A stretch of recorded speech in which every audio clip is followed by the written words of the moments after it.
All right, welcome back.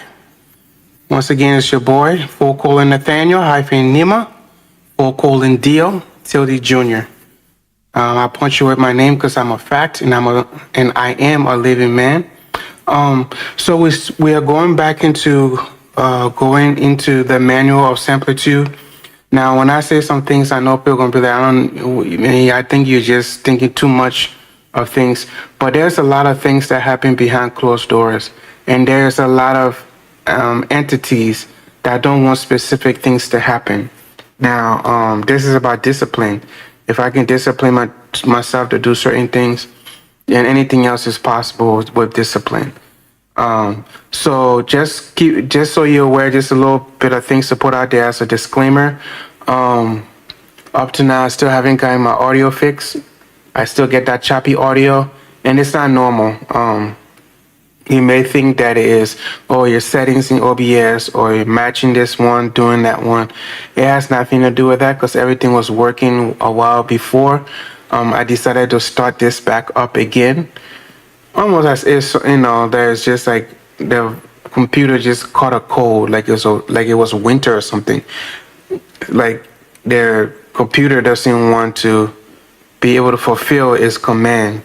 But either way, just as a FYI, whatever it is that's trying to put a roadblock, whatever it's a choppy audio, because when it comes down to us actually making beats and actually getting into mixing and all that stuff, it wouldn't matter. I would still go ahead and record this. So whatever the audio is choppy, whatever the audio is this and that, I am going to continue doing this until I finish it.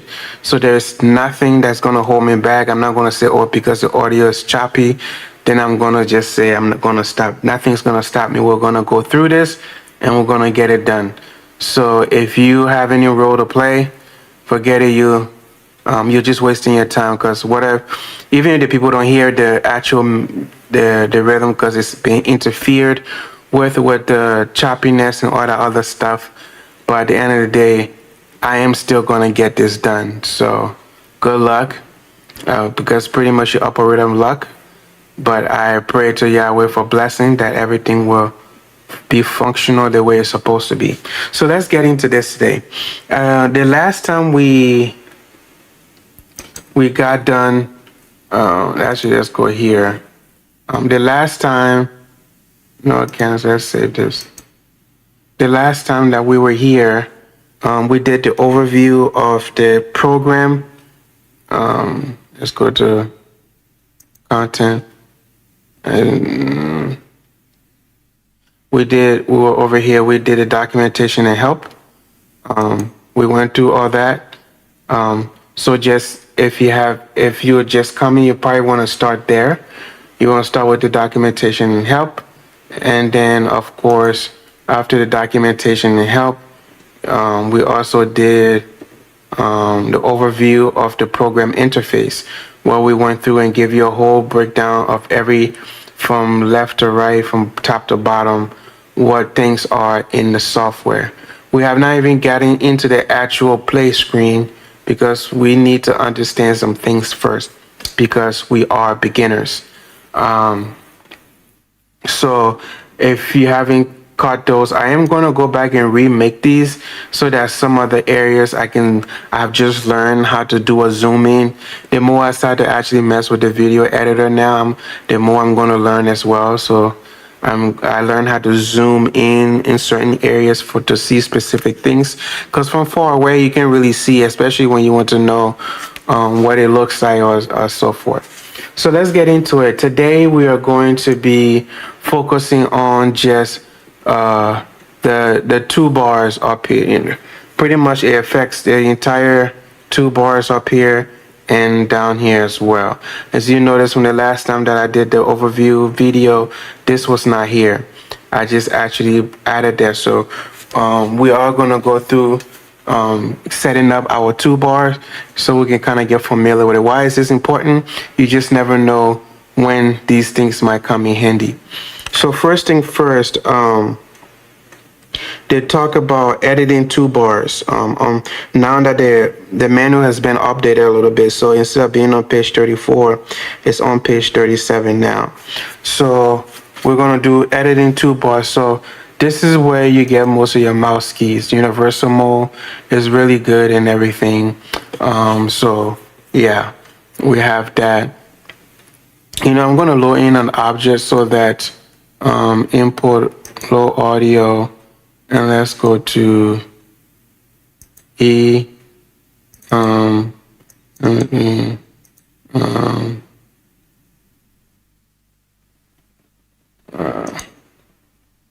want to open this. This is just a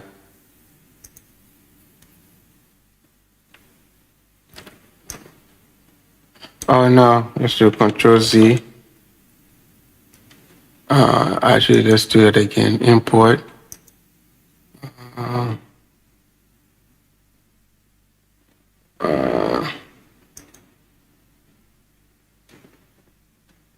Yes, let's do.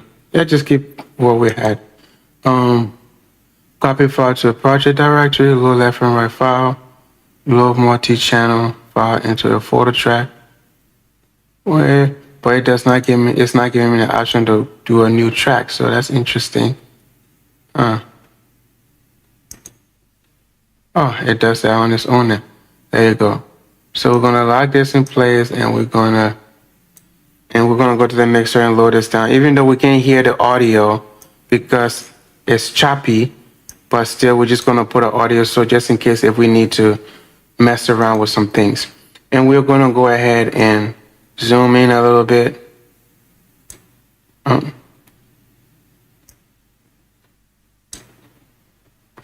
And we can go.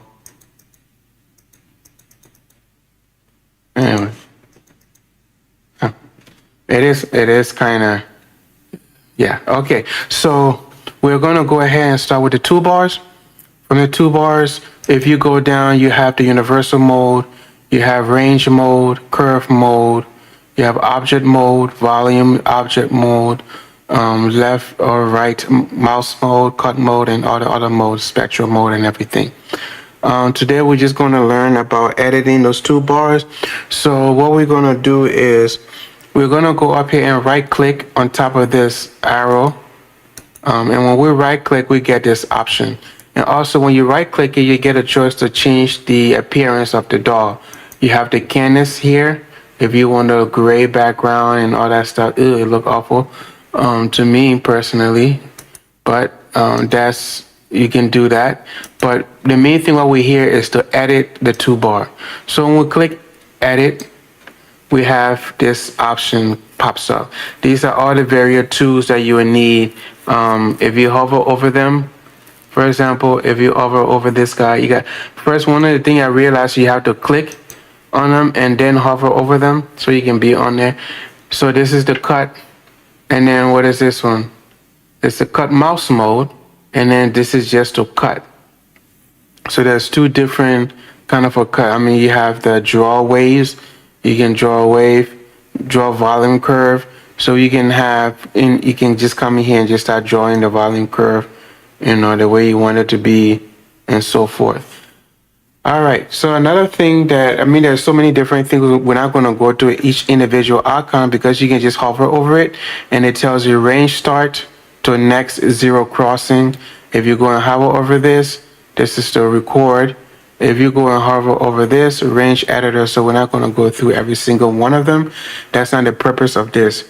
Now, we all have these options here. For example, it tells you in the manual here, if they are gray like this, then that means they're already in use, meaning that you'll see them, like for example, you see that this, the previous object N, that's this one right here.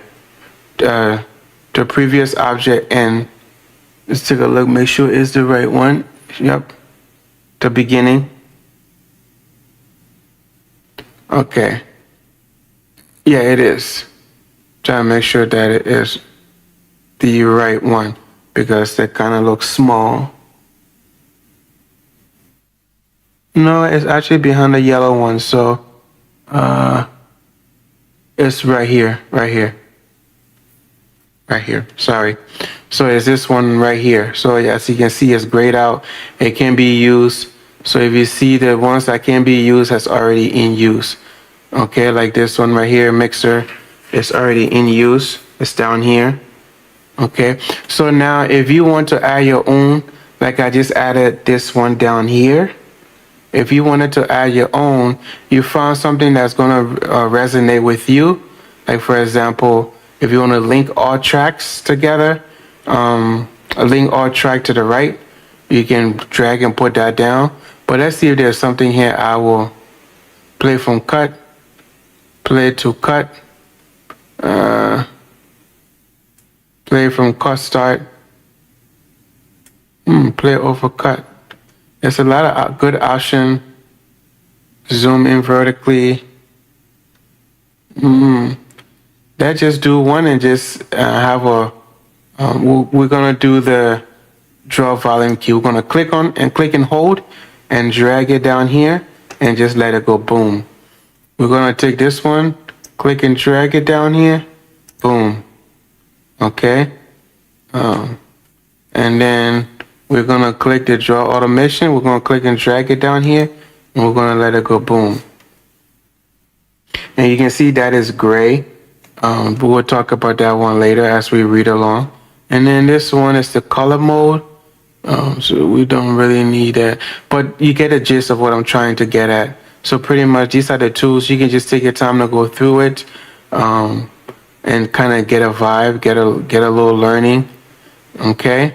So then we're gonna move down to the bottom of page 37. Said creating your own button on a toolbar, which we're about to do now. So if you come down here to custom and you click custom, you have these options here, and you can create your own icon. So if you click add new, for me, I'm going to click this icon here, and it's going to represent adding several tracks. So I'm going to click this icon, and I'm going to change the color to green, very light green, and I'm just going to press OK because I don't want to do any fancy stuff. So green is it is, and then the function I wanted to have is track, insert track, and insert several track. Yeah. Maybe we should do. It's kind of funny the difference between add several tracks and insert several tracks. So we're just gonna add several tracks. And then for number 2, we're gonna use the one next to it, and we're gonna represent that as MIDI. We're gonna change the color to maybe purple. Okay, and then we're gonna do tracks. We're gonna do insert insert track. Then we'll go to new MIDI track. And then number 3, we're gonna use the one next to it. As you can see, this is to insert several tracks, MIDI tracks. So we're gonna probably do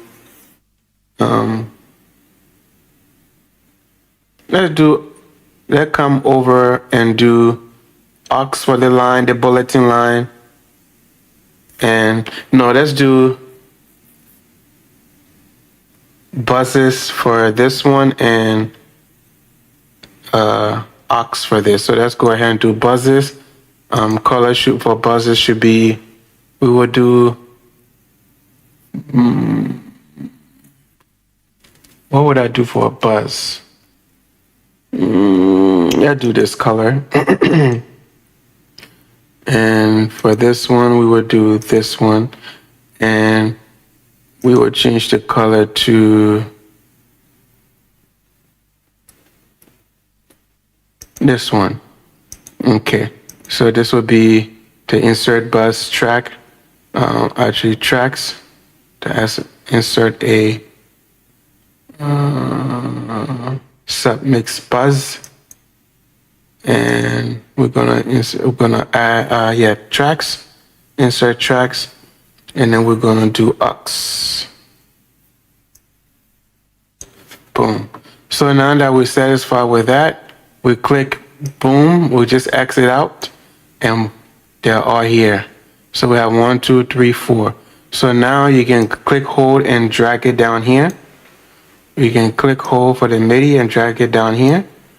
You can click hold here for the sub mic bus, and then you can click hold here for the aux. Okay, so that's pretty much the toolbars as far as everything goes. Now we're just gonna test it out and see how it works. Okay, we have this draw pen. We can draw. Let's just see. Okay, so that's the volume, or that's the volume curve. So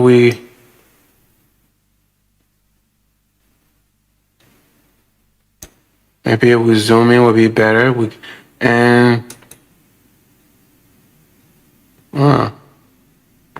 I guess as we go later on, we'll get a little bit more in depth with this, but I would like to delete this.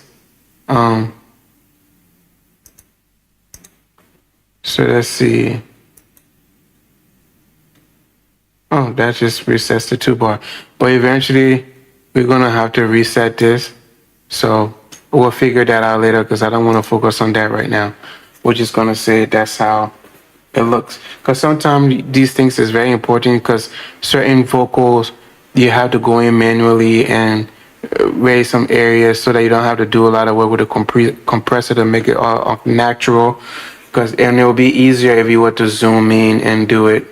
For example, if there's a specific area, then you can go into that area. And you go here. You know, so you get the gist of everything. And then when you're done in that area, you just zoom back in and boom. If you don't like it, you can come in here and do.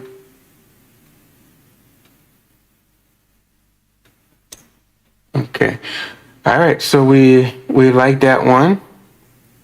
And then as far as this, the draw wave is, we'll study that one a little bit more.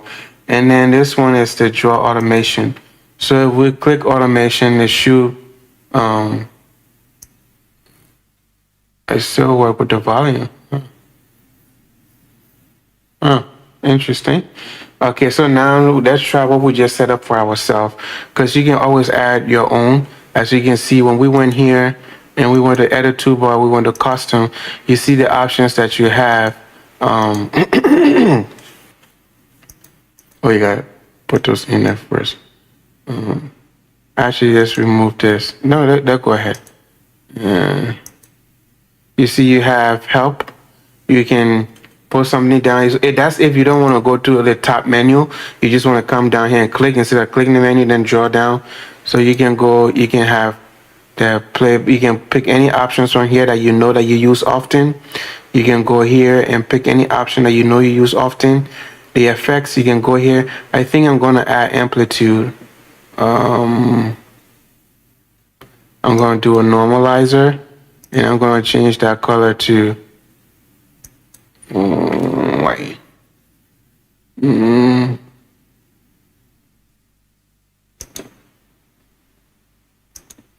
We'll do that, and we'll have that down there. We'll pick that, keep that over there. So yeah, and then we have to add several tracks, so that makes it very easy. We just do 56, okay, and we do 2, enter.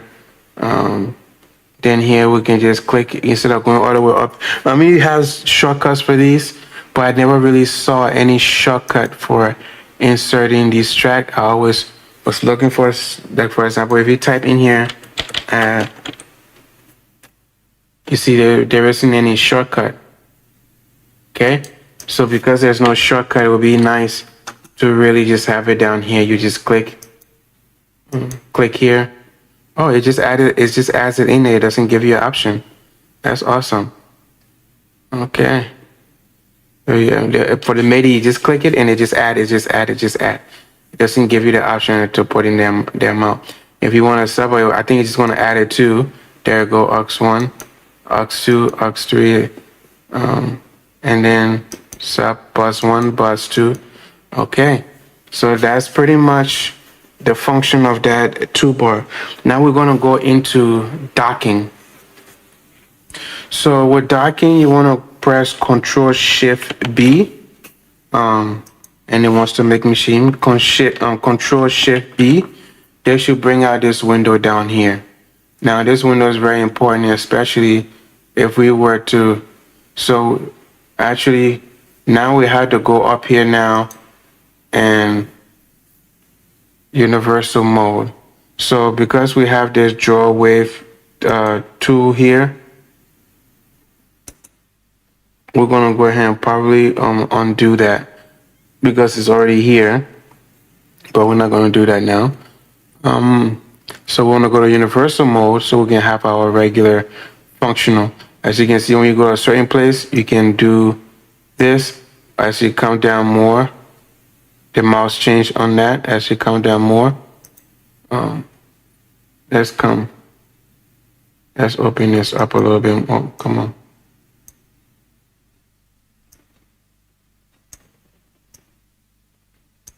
So up, as you're coming down, it changes if you get over a certain area. As you can see, now you can move you should be able to move. Let's see. Oh, I locked it, that's why it's not moving. But if I didn't lock it, once you see this turnover, you can move it, you can adjust it, you can go up and come down. So, and then the more you come down, you should have more than one option, but yeah. Okay. So now that we have this Docker open, you have a lot of different tabs here that you get. That's very important for you to get to. If you are doing MIDI, of course you need the MIDI thing, and if you need to draw something in, this is the keys that you'll mostly be using, and you have and we're going to get into all this one later on, but not right now, because when we get into MIDI, then we'll go through all these. For me, I don't understand none of these. That's why I'm a beginner, teaching myself this stuff, and I'm not going to allow anyone to deny me because they're trying to sabotage. I'm going to teach myself, and I'm going to watch myself, teach myself, and I'm going to love it. Okay? I'm just going to be annoyed though that my audio is choppy. So anyways, continuing. So you have different, you got takes, you got different things up here: tracks, automation, keyboard, plugin. You can go into plugins, routings, and so forth. All right. So when you come down to moving this window, you can always take something out. You can X one out. You can bring it back in. But let's just say you wanted to move your keyboard and you wanted to be on the right hand side. All you had to do is lift this up, and you see where the circle is at. The direction where you point the circle is where it's going to take it. So if you point it down, it's going to point it down here. But if you go to the right, it's going to put it to the right, and then you have your keys, your thing down here, your keyboard over here. Now, if you don't like it over there and you want to move it, all you have to do is just click here. Actually, no, you have to click on this actual arrow here. When you click on there and drag it, it will be removed. If you go up, it will just dock it on top of the DAW, and then you can always kind of just X this out. You can always X this out. Then you have this whole area. That's if you like working like this. If you like the piano keys up here, where then you have your stuff below. That's up to you. And if you don't want it, you can just exit out. So let's do that Control Shift B again. If we don't like it up there, you just come here, over here, and then you just grab that and bring that back down. And put it right back where it belongs. Okay? And let's just say you minimize this. Let's just say you're working and you wanted the space to see what you need to do. You just minimize it right here. The little minimize button, and it drops down the mouse. Now, if you are done and you want to see it again, you can either double click or you can just click this icon right here, and you just click it and it brings it back up, and you can go to whatever that works best for you. Okay, so that's pretty much how the docking system goes. I think it talked extensively about the docking system. And it kind of goes through like the explanation that if you see this over here, these are the tabs. Okay, Now we're on the bottom of page 40. It says these are the tabs. Okay. But number 2, these are the docking handle to be able to move it up and down. So that's the docking handle. Okay. We don't want it to go. We just want it to be down here. Okay. And I already explained the minimize button to you already. So that's number 3. And number 4 is the one, the X, it closes it. And if you want to open it back up, you either press Control-Shift-B, or you go up here in the window to view, and you can click either one of them. The manager, you can click anyone, and it will open right up. Or if you want just click the manager, the file manager. We'll usually open it up, or object manager. We'll usually open it up because it's right here in your timeline. What else? Number 5. So you have this plus button right here.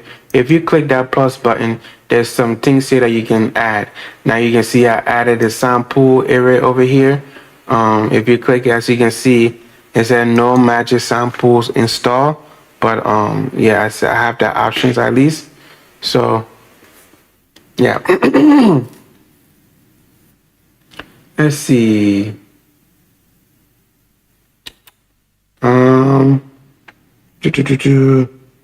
Number so it said 2 Dockers are permanently available in Samplitude. Okay.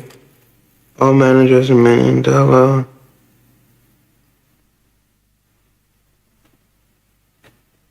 Control B and Control P. So let's see what that does. Control B, Control P. Oh, Control P. As you can see, how up here is highlighted. You see, I press Control P, and this thing became highlighted. But if I press Control B, then this becomes highlighted. So I think that's what it's talking about. Use the keyboard shortcut Control B to switch to the manager/Docker, and Control P to switch to the project Docker. So up here, if you have, like, for example, if we were to pull our files up here, that is the project Docker. So if I press Control P, it's already on the, but if I press Control B, it comes down to this one. But if I press Control P, then I'm on the project Docker. But for me, I just don't like stuff up here. It's just too much thing for me. So of course I'm going to bring it back down here. And when I don't need it, I just exit out. Okay. And we're going to stop here, and we're going to go into workspaces. Actually, we can do workspaces real quick.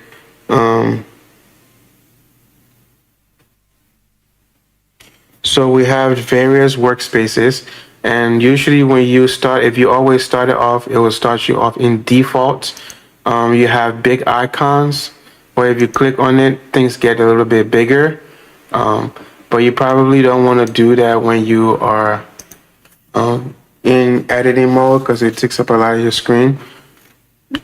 And let me kind of zoom in a little bit so this thing is not, and you still get the track stuff here. So actually it's not that bad. Things are actually kind of better, but yeah, it just takes a little bit of space. And then you have, we'll talk about the default. You have loudness. So loudness will kind of, that's really doing mixing and mastering. You probably want to go to loudness so you can kind of get a visual of this. So for example, let me make sure this is low. I mean, it's going to be skippy, but that's fine. We're okay.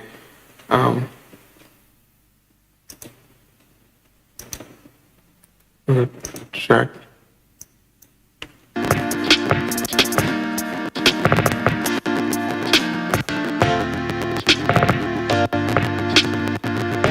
See, so it gives you a good overview of what you should expect. Okay, and then for me, when I'm actually mastering, I actually use the mastering section, because with the mastering section, you get the EQ curve, and you get the phase and you get this, you get the stereo visualization. You get pretty much a lot of details, and that's one of the things I love about the software, because it really comes fully loaded. I mean, in order to get this in Pro Tools, you had to get a super version to be able to get all these weapons to be able to succeed. So if you take a look at the curve here,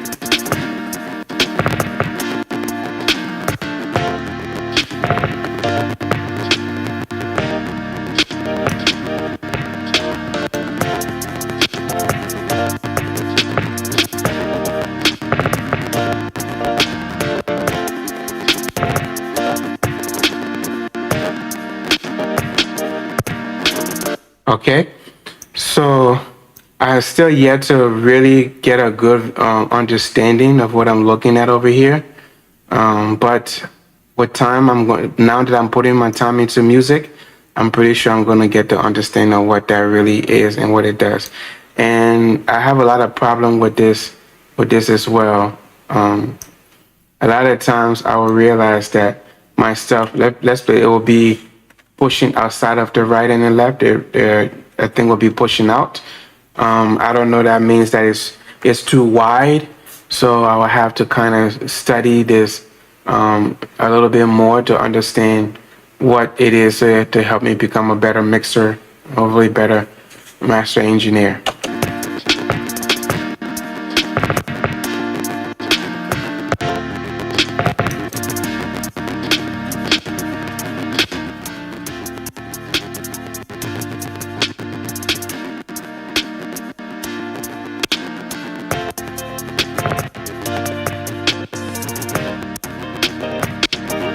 Okay, so that's that.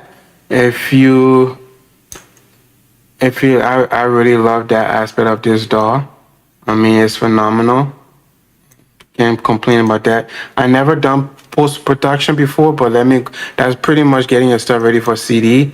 So this is pretty much plain to me. I thought it was gonna look very different, just that you got the position, you got the ranges and project length. I think it's also good to probably do this in your mastering as well, to kind of, once you know that you got everything the way you want it, then you can kind of use these for your, okay. And then I never used Power Saver before. Power Saver.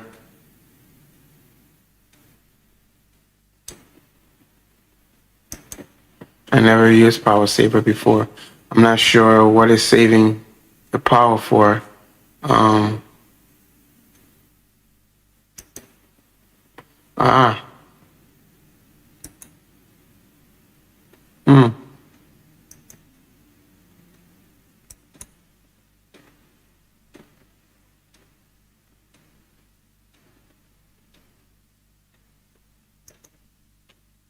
All right, so as you can see, and then we'll go down to, I never really done none of this, so edit workspace, we can get into those ones later on as,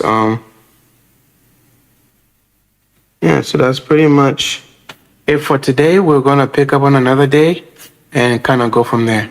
Thank you for tuning in. You have a blessed day. Peace.